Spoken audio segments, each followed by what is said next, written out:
Alright, today I am going to replace the entire power antenna on my 1995 Corvette. I was just going to do a mast replacement, but you're going to pay $75 just for the mast and ribbon, and it still requires you to more than likely take the motor out because you need to make sure there's no broken piece of mast stuck in the antenna assembly, or it's still not going to work.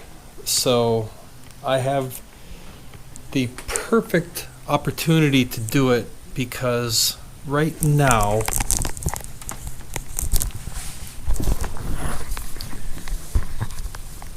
as you can see, I have my exhaust out of the car for another project I'm doing. So I have a crazy amount of access to this antenna. This job is going to be so easy.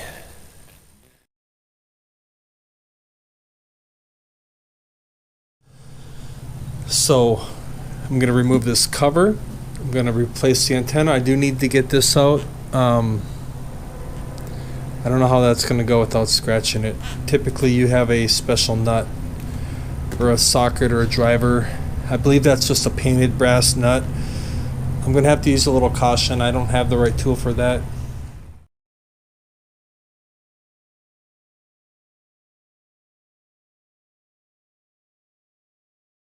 I have the cover off. It does require taking out both screws for this so that it can hang loose. The cover locates behind these on each side. So right here is the power connector. That's this harness right here. This supplies power to the motor. I disconnected that with the antenna in the up position. I didn't mind the look of my antenna up. So what I'm going to do right now, I'm going to plug this back in. I'm going to turn my antenna, turn the stereo on to engage the antenna, turn the stereo off to retract the antenna. Even though my antenna won't go down, I'm going to push it down, and maybe it'll be more natural than forcing it.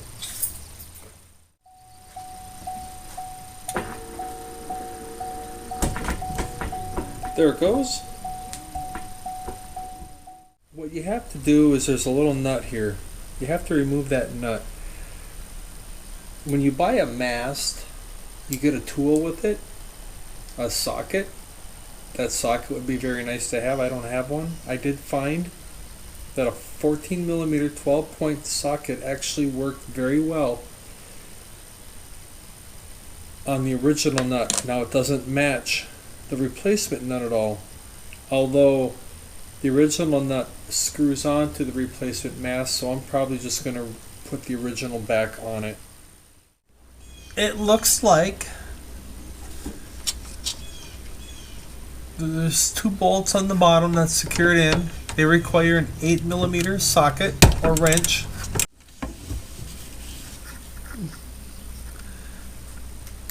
It looks like this will be easier, even though it's very easy to do it with the mufflers off. I'm going to remove the wheel wells. What to do is loosen the two bolts holding it in, and what I did is I reached around up on top, and as I pulled this out, I just pushed down from the top. Instead of trying to pull it through the rubber grommet, I pushed the top of the antenna down at the same time. Now I can see everything very clearly. So I see how this goes together. I'm gonna have to snake around the wiring, and it looks like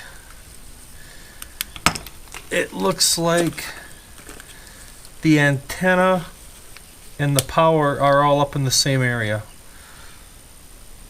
So here's what I'm gonna do. I still see this lead up top. I'm going to tie a rope on it and pull it through so that I can tie her up on here and pull it back through. I just tied a shoelace to the lead that I'm going to pull through, and then I tied it off to the car so I make sure I don't pull it through. But what this will allow me to do is when I pull this lead through, then I'll tie this onto the new lead and just pull or snake the new lead back up right through where this was. We'll see how that works. So the lead, the cables have a large grommet, rubber grommet.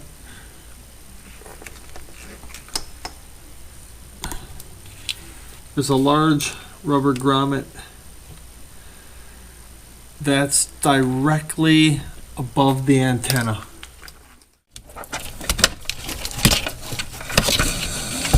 So there's my shoestring. I'm not going to pull it anymore.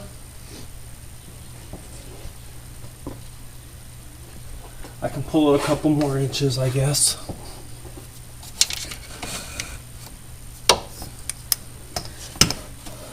Here's my shoestring.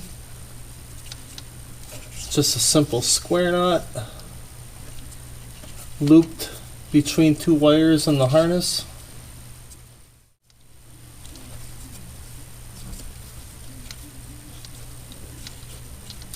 All right.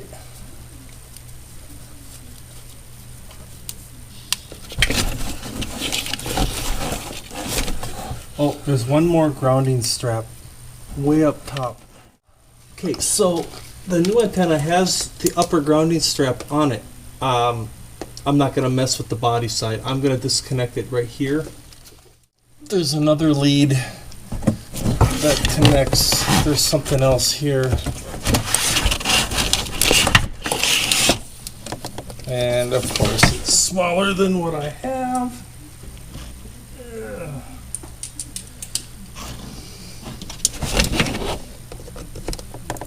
Okay. This other lead, it's on the chassis side of it. It was an 8mm.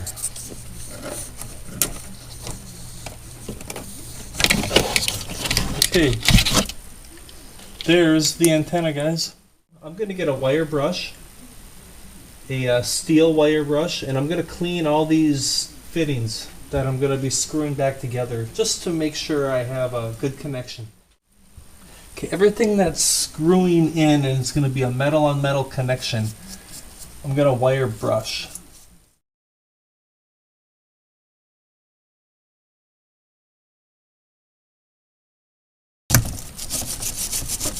Okay, so there's that.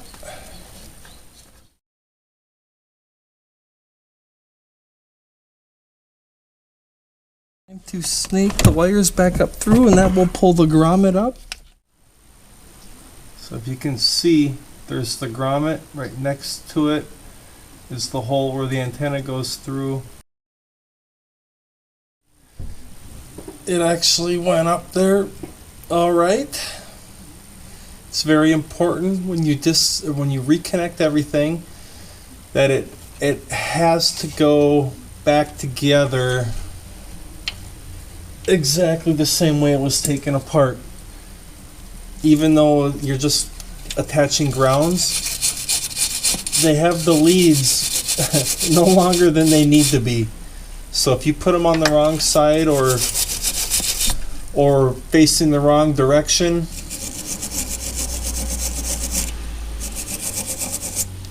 it's not going to reach. Alright, so let's recap a little bit.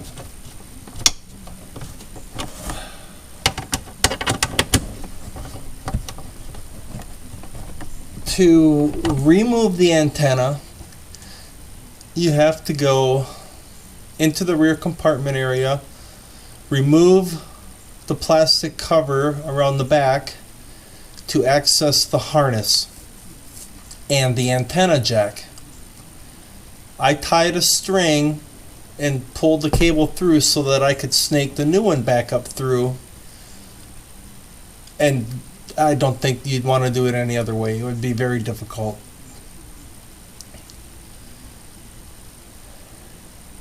there's a rubber grommet that directly above that goes into the body. That was a pain in the butt to get out. The new one was a pain in the butt to put back in until I greased it. Then it went right in. Putting all the cables back together, I did have them on the right side, although you'd think it shouldn't matter because all you're doing is establishing ground to the same piece of metal. So it shouldn't matter which side goes in which, but it does because the length of the cables. They leave you very little room for error. Okay, so here is my string, here's my leads, here's my square nut,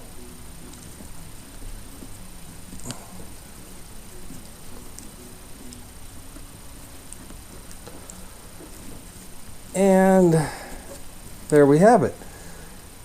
I should plug my antenna in, plug in my harness, plug right in, tuck it back away.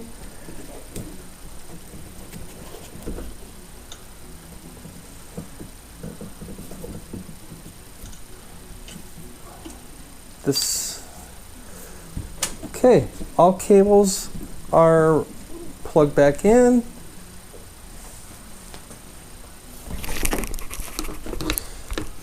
I just need to put the nut back on, and like I said earlier, I am going to reuse the same one.